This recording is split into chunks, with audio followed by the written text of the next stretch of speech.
사도행전 19장에 보면 사도 바울이 세 번째 전도 여행을 하면서 그 전도지를 에베소로 잡습니다.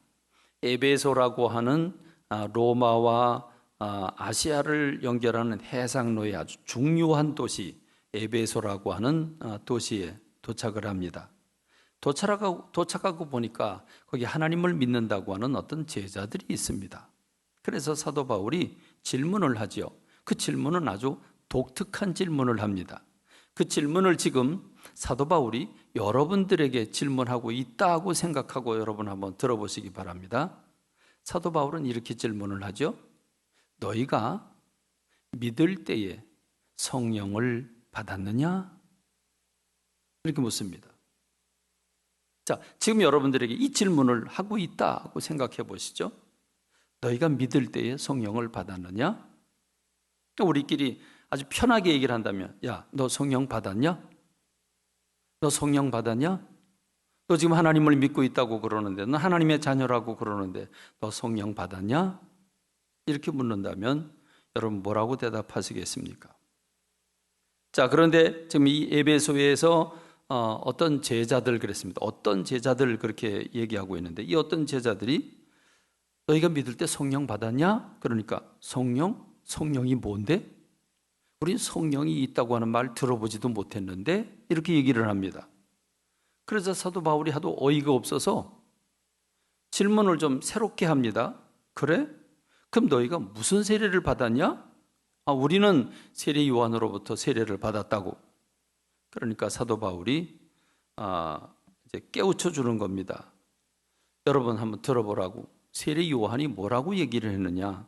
세례 요한이 물로 회개하는 세례를 베풀면서 세례 요한이 이렇게 얘기를 했다. 내 뒤에 오시는 이를 믿어라. 내 뒤에 오시는 이는 나는 그분의 신발끈도 풀 자격이 없다. 그분은 나는 물로 세례를 주지만 그분은 불과 성령으로 세례를 주신 분이다 라고 말하지 않았냐? 근데 너희는 어찌 세례 요한의 세례만 받고 끝쳤느냐? 그러자 그들이 그러면 우리가 세례 받겠다. 그 세례를 받습니다. 세례를 받고 나니까 그들이 이제 사도 바울이 그들에게 안수를 하자 성령이 그들에게 임하시는데 성령이 임하신 그 결과로 나타나는 현상 방언도 하고 예언도 했다. 이 말씀이 사도행전 19장에 기록되어 있습니다. 사도 바울이 세 번째로 아시아에 전도 여행을 갔다가 일어난 한 사건입니다. 그런데 저는 갑자기 이 질문이 굉장히 마음에 와 닿습니다. 너희가 믿을 때에 성령을 받았느냐? 너희가 성령을 받았느냐? 하는 이 질문이 굉장히 크게 들려옵니다. 여러분 어떻습니까? 여러분 지금 하나님을 믿고 있는데 성령 받으셨습니까? 성령 받으셨습니까? 지금 이 질문은 굉장히 중요한 질문입니다. 왜 사도 바울은 하나님을 믿는다고 하는 이미 어떤 제자들인데 하나님을 믿는다고 하는 사람들에게 왜 성령을 받았냐고 물어봤을까? 여러분 성령이 무엇입니까? 성령은 하나님의 영이십니다. 하나님의 보내신 영. 하나님이 각 사람 속에 하나님의 영을 보내셔서 그 사람이 그 사람 안에서 그 사람의 영혼이 하나님을 찬양하고 하나님의 말씀을 받고 깨달음을 얻으며 주님의 뜻대로 살아가도록 돕는 분이 성령님이신데 내가 성령 받았냐? 이 말은 내가 성령의 인도를 받고 있느냐? 내가 성령님의 인도를 받아서 생각하고 감정을 다스리고 의지를 다스리고 있느냐? 이 질문을 하고 있는 거죠. 여러분, 왜 사도 바울은 왜 성령을 받았느냐라고 물어볼까요? 사도 바울이 성령 받았느냐라고 물어볼 때 우리가 깨달을 수 있는 말씀이 있습니다. 그게 뭐냐면 로마서 8장 13절로 14절이죠. 로마서 8장 13절로 14절에 보면 사도 바울이 이렇게 어마어마한 얘기를 했습니다. 너희가 육신대로 살면 반드시 죽을 건데 영으로서 몸의 행실을 죽이면 산다. 이거는 우리 신다로 대령님이 하실 수 있는 말이에요. 전투 현장에서 쓰는 단어죠. 그러니까 육신대로 살면 반드시 죽는다. 그런데 영으로 육의 행실을 죽이면 산다. 죽고 내가 죽이지 않으면 내가 죽임을 당합니다. 죽여야 되는 겁니다. 이게 전투 용어죠. 그러니까 사도 바울이 육신대로 살면 네 육체의 본능, 먹고 싶다고 먹고, 자고 싶다고 자고, 놀고 싶다고 놀고, 화난다고 분노를 터뜨리고, 시기하고 질투하고 빠지고, 이렇게 되면 내 영이 죽는다.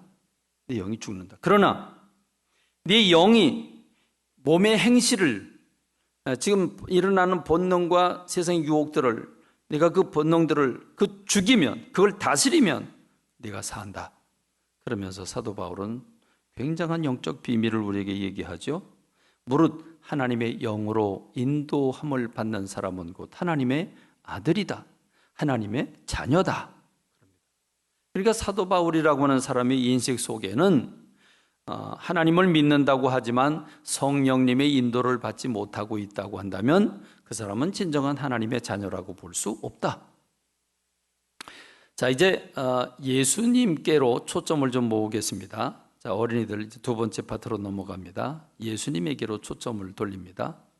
자, 예수님은 3년 동안 제자들과 함께 먹고 마시고, 그리고 병든 자를 고치고, 귀신을 쫓아내고, 죽은 자를 살리고, 그러면서 각 동네 다니면서 천국 복음을 전하셨습니다. 제자들과 함께 3년 동안을 사시고 이제 제자들을 떠나야 할 시간이 다가오고 있습니다. 내일이면 십자가를 지셔야 합니다.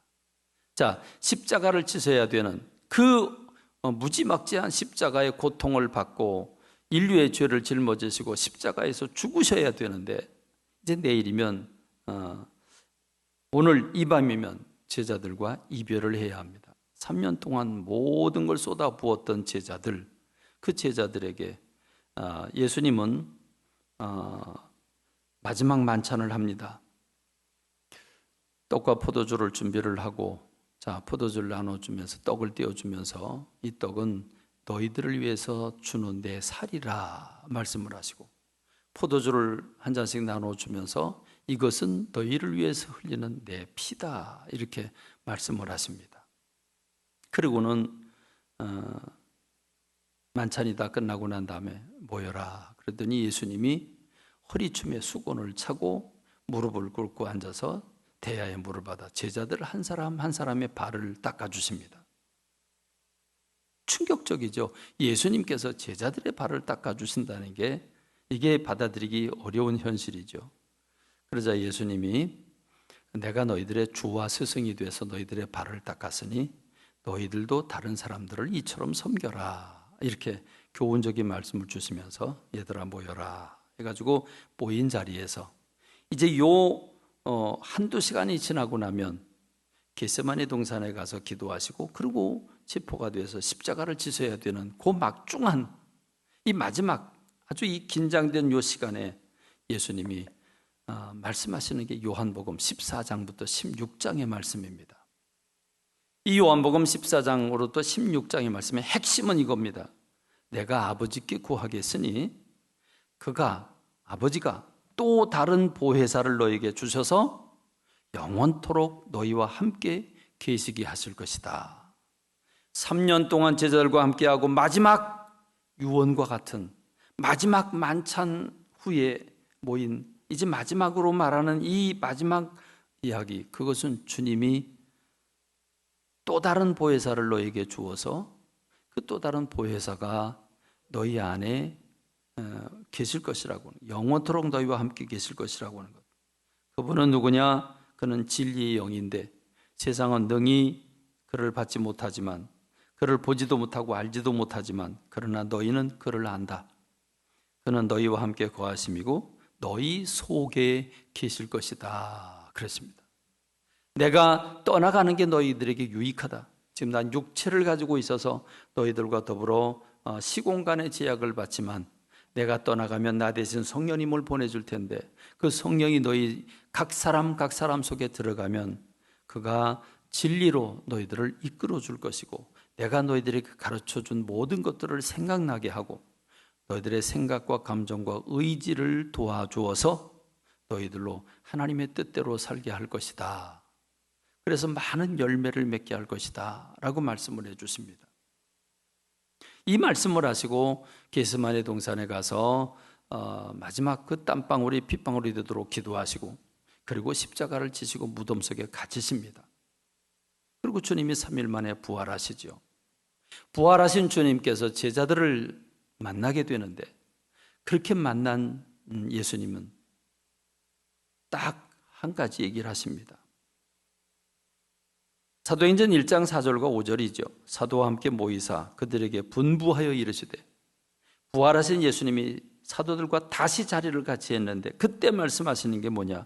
예루살렘을 떠나지 말고 내게서 들은 바 아버지께서 약속하신 것을 기다려라. 요한은 물로 세례를 베풀었지만 너희는 몇 날이 못되어 성령으로 세례를 받으리라. 그래서 예수님이 제자들에게 마지막으로 가장 중요한 것을 말씀하시는데, 그것은 나 대신 성령님을 보내주신다는 것. 성령은 진리의 영이시고 우리 각 사람 속에 들어가 각 사람들을 도와서 하나님의 뜻을 이루게 하실 것이라고 하는 것. 그것이 예수님이 마지막으로 제자들에게 주신 말씀이었습니다. 그래서 예수님이 제자들이 그 말씀을 받게 되는데, 그런데 그 말씀을 받는 제자들은 받는 둥 마는 둥, 듣는 둥 마는 둥 하면서 엉뚱 같은 얘기를 합니다. 지금 정신이 다른 데 팔려 있죠. 예수님께 이렇게 묻습니다. 예수님, 이스라엘 나라를 회복하실 때가 지금입니까? 이때입니까?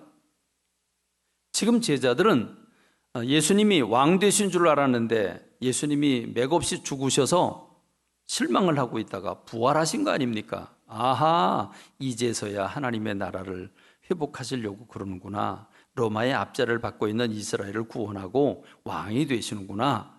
이 생각을 하면서 그 생각을 못 버리고 예수님은 지금 어마어마한 성령님에 관한 말씀을 주시고 있는데 그건 귓등으로 듣고 제자들은 예수님께, 그럼 예수님, 이스라엘을 회복하는 때가 바로 이때입니까?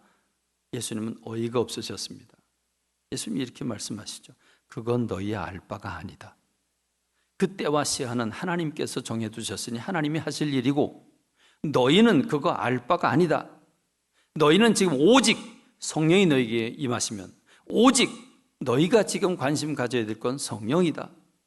성령이 너희에게 임하시면 너희가 그 권능을 받게 될 것이고 예루살렘으로부터 땅끝까지 이르러 내 증인이 되게 될 것이다. 이 말씀을 마치고 하늘로 승천하시게 됩니다. 여러분, 예수님에게 있어서 마지막 가장 중요한 당부, 그것은 성령 받으라 였습니다. 사도 바울이 하나님을 믿는다고 하는 사람을 만나서 가장 중요한 질문, 성령을 받았느냐?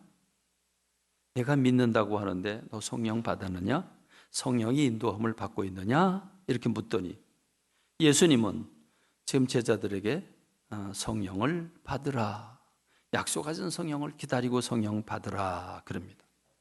그리고 예수님의 약속대로 10일 뒤에 오순절날 다락방에서 성령을 불같이 바람같이 성령이 임하셨고 그들이 성령 충만을 받습니다. 여러분, 성령 충만을 받게 된 다음에 예수님의 제자들은 어떻게 변화되었습니까? 예수님의 제자들의 삶은 터닝 포인트가 있죠. 그 터닝 포인트는 바로 성령님을 받는 것이죠. 성령님을 받기 전과 받은 후는 전혀 다른 사람입니다. 똑같은 사람들이 아니죠. 베드로라고 똑같은 베드로가 아니죠. 여러분, 성령 받기 전에 베드로는 감정적인 신앙을 가진 사람이었습니다. 말이 앞선 사람이었습니다. 그리고 예수님 면전에서 예수님을 3번씩이나 모른다고 부인한 사람이었습니다. 성령 받기 전에 예수님의 제자들은 서로 시기하고 질투하고 누가 높은 자리에 올라갈 것인가 그거 생각하며 육신에 똘똘 뭉쳤고 예수님이 부활하신다고 하는 말씀을 3번이나 주었음에도 불구하고 빈 무덤임을 들었음에도 불구하고 전혀 예수님의 부활을 상상조차 못했던 사람들이 제자들입니다. 예수님이 잡히실 때 그를 옹호한 사람은 없고 베드로는 엉뚱같이 칼을 들어서 말고의 귀를 자르고 그리고 제자들은 예수님을 피해서 도망가는데 빌립은 벌거벗고 도망갑니다. 이게 제자들이었습니다. 그런 제자들이 성령 충만을 받고 나니까 길거리 뛰쳐나가 복음을 전하게 되는데 3,000명, 5,000명이 회개하고 돌아오고, 베드로라고 하는 사람이 지나가길 기다려서 환자를 데려다가 그 그림자라도 좀 받을 수 없을까, 그래서 제자들을 통해서 놀라운 표적과 기사가, 병고침과 귀신 들린 자가 떠나가고 죽은 자가 살아나는 역사가 제자들을 통해서 일어나게 됩니다. 그러니까 제자들의 삶을 얘기할 때 성령을 받기 전과 받은 후, 이건 전혀 다른 사람이라고 볼 수 있는 거죠. 그러니까 그 멍청하고 감정적이고 제멋대로고 세상적이던 제자들이 성령님께 사로잡히자 그들의 생각과 감정과 의지가 성령님의 인도를 받아서 능력자들로 변신하고 하나님의 뜻을 이행하는 사람들이 되고 한 공동체를 이루면서 초대교회를 이루는 사람들로 변신하게 된 것입니다. 오늘 우리가 읽은 본문의 말씀, 우리 아동부 여름성경학교 첫째 날 성경 규절입니다. 그 성경 규절이 에베소 3장 16절인데 이 에베소서 3장 16절의 말씀은 사도 바울이 에베소 교회에게 편지를 보내면서 두 번째로 기도를 드리고 있는 겁니다. 두 번째로 기도를 드리는 내용은 무엇일까요? 이러므로 내가 하늘과 땅에 있는 각 족속에게 이름을 주신 아버지 앞에 무릎을 꿇고 비노니, 그 비는 내용이 무엇입니까? 그의 영광의 풍성함을 따라 그의 성령으로 말미암아 너희 속사람을 능력으로 강건하게 하시오며, 이것이 사도 바울이 첫 번째로 드리는 기도입니다. 에베소 교인들을 생각하면서 성령으로 말미암아 너희 속사람을 능력으로 강건하게 해주시기를 간구한다. 두 번째는 믿음으로 말미암아 그리스도께서 너희 마음에 계시게 하시기를 기도한다. 세 번째는 그리스도의 사랑이 얼마나 크고 깊고 넓고 충만한지 그걸 너희가 알아서 그 사랑 속에 살았으면 좋겠다. 그래서 그걸 놓고 기도하는 겁니다. 자, 이 세 가지 기도 중에 첫 번째 기도는 무엇입니까? 성령으로 말미암아 너희 속사람을 강건하게 하시기를 원한다. 너희 속사람이 강건해지기를 원한다. 건강해지기를 원한다. 너희 속사람이 튼튼했으면 좋겠다. 그래서 오늘 아동부 제1과의 제목이 튼튼하게 하시는 성령님이잖아요. 성령님이 튼튼하게 하신다는 거잖아요. 성령님은 너희 속사람을 능력으로 강건하게 하시기를 위해서 사도 바울이 기도하고 있습니다. 우리의 속사람, 우리의 영혼이지요. 우리 영과 우리의 영으로 말미암은 마음, 우리 속사람, 우리 영과 우리 혼, 우리 마음은 아주 쉽게 상처받고 아파하고 상심하고 좌절하고 낙심합니다. 아주 쉽게 말 한마디만 들어도 시기하고 질투하고 그리고 고집부리고 분노하고 잘 넘어지고 아파하고 괴로워하는 것, 이게 바로 우리의 속사람입니다. 우리의 마음입니다. 그렇지 않습니까? 말 한마디만 잘못 들어도, 말 한마디만 들어도 상처받는 게 인간입니다. 막 분노를 일으키기도 하고 살인을 일으키기도 하는 것, 그 마음의 분노 때문에 일어나는 결과가 육체로 나타난 겁니다. 그렇습니다. 나를 사랑하는 부모님, 그 부모님의 말 한마디에 상처를 받는 게 우리 어린이들의 마음입니다. 여러분 생각에는 우리 아이들이 해주는 밥 먹고 다 주고 다 공급하고 해주는데 뭐 아이들이 부족할 게 뭐가 있어? 아이들이 상처받을 게 뭐가 있어? 그러지만 아이들한테 들어보십시오. 전혀 그렇지 않죠. 아이들은 나를 사랑한다고 하는 부모님에게 가장 큰 상처를 받습니다. 참 아이러니한 거죠. 그렇습니다. 그런데 이 상처를 누가 치료해 줍니까? 이 분노를 누가 가라앉혀 주며, 여러분, 이 낙심하고 좌절하고 상처받은 걸 누가 치료해 줍니까? 이 세상에서는 치료해 줄 데가 없습니다. 여러분, 누가 이걸 치료해 줍니까? 치료해 주지 못합니다. 그러나 성령님은 우리의 속사람, 우리 영혼을 어루만져 줍니다. 생각을 어루만져 주고 내 감정을 어루만져 줍니다.